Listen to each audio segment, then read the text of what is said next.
it's Erica, and I'm here today to teach you about my creative planner. So this is the new genius that has come out of Madsen Avenue. And we chatted a bit and we thought, it might be really helpful to have a tutorial to show people who've bought it how to use it most effectively. And also for those who are in need of a new planner, but not really sure exactly if this one was to fit their specific needs, because planners are a very personal purchase. So I thought we'd take you through it today and show you all the ins and outs. So first you might be asking yourself, why a paper planner? Like, do you also use fax machines? Do you also send things over on your dinosaur? But studies show that handwriting actually increases your concentration, increases your focus, it increases problem solving, and it stimulates both sides of your brain. I think the front brain, the back brain. Also, the level of depth that this planner goes into really puts any calendar app to shame. Yeah, I think that appointment would work great for me. I'm really looking forward to meeting you and getting started on this project. I just have to book it in my calendar. Are you still there? All right, so here's the planner. Here's my little collection of ideas. Here's so we make sure we don't go over time. And here's my lunch. So we open it up. Make sure, fill this out. People will try and steal your planner because these planners are so awesome. So fill that out. Now this page is very valuable. It really helps solidify the direction of your year. This takes you out of your day-to-day and re-asks the question, why am I even doing this? Why am I doing what I'm doing? What am I trying to achieve long-term? Maybe you're trying to set up a franchisable business. Maybe you're looking to make a certain amount of money so that you can retire. Or maybe you're just starting out and you just really want to establish yourself. Regardless of your reason, you have a reason. And these are the pages that bring you back to that purpose, which will help you define more strategic goals. Hey, speaking of goals, so here's where you break down your vision and turn them into said goals. We have two types of goals for you. 2 for the price of 1. What a bargain. So we've got the results goals. What are the results you're trying to achieve? And then there's the progress goals. What actionable steps do you need to take to get you to those results? Well, the next page, we will look externally. So here's where you need to be thoughtful of what is going on around you.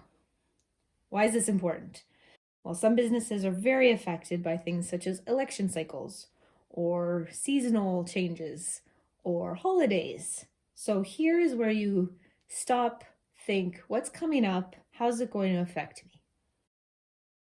Now we create targets. So plan out what you want to achieve for each category and then use the calendars to plan out how those targets will be achieved daily, weekly, and monthly.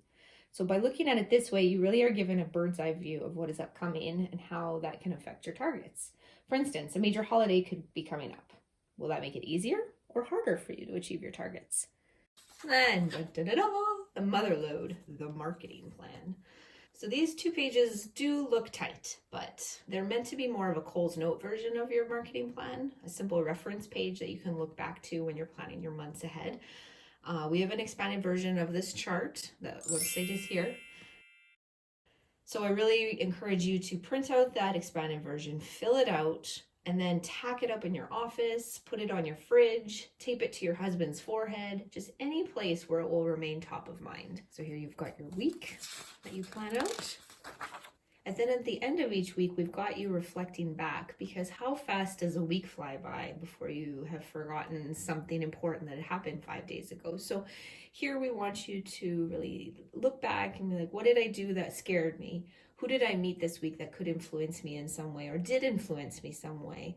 What am I grateful for that happened? Because you could, no matter the most terrible week of your life, there is still something there that you can be grateful for. And identifying that and acknowledging that really changes your mindset to something more positive and productive moving forward to your next week. So we really wanted to leave a space for that. We found it important.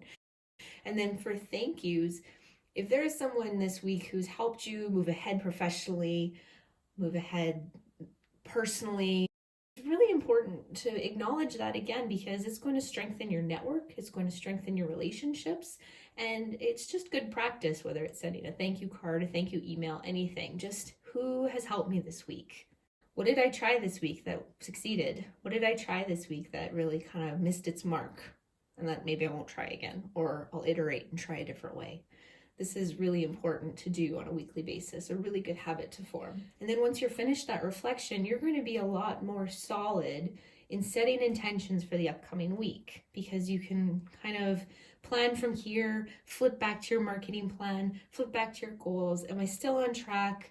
Based on how this week went, what do I need to focus on this week? And then at the end of the month, guess what? More reflection. We wanted to include this here again because it's focusing on slightly different things. Some things are the same, but still important to keep in mind on a more of a grander scale. So what did you try this month that really stuck out? Because you're going to try a lot of things, hopefully, as an entrepreneur. You're constantly trying things, constantly taking risks, but there are going to be the few ones that stand out that were most influential. So record them here. So like, how's the money situation? Did you gain new clients? Are there some prospects you should be following up on? Here's a good reminder, because likely you've collected a business card that is at the bottom of your purse, inside your jeans, that you just need to follow up on. So here's your friendly reminder from Madsen Avenue. Also, how's that marketing going? You have to measure that stuff, or it's a giant waste of time. And here's a brainstorming section that will be at the end of every month. This is always important. You know, you're always getting ideas. If you're ever in a meeting and an idea strikes you, you have a place to put it. If you join the Encore CEO program, they do monthly brainstorming sessions. This is a great place to use that. So it's always with you. It's not on a separate piece of paper. It's not on a Post-it. It's not on a napkin. It's in your planner. So then when you're planning and you think, oh no, I had a really good idea, I don't remember what it was. Flip, flip, flip. There you go. And then as you keep flipping, you'll notice that the process repeats itself, because it's forcing you to review and reflect and review and reflect in what you're working on in your plan and what needs to be updated. If you're part of the Encore CEO program, they really push constant iteration. You're constantly reviewing.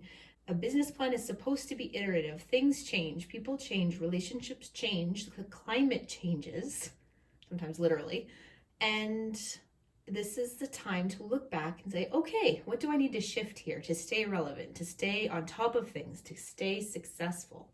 So that is all reflected in your planner. It is a good practice. It is always encouraging you to change, to grow, to be better. So that's my creative planner in a long-winded nutshell. Are there any questions? No? Wow, I am super amazing at explaining stuff.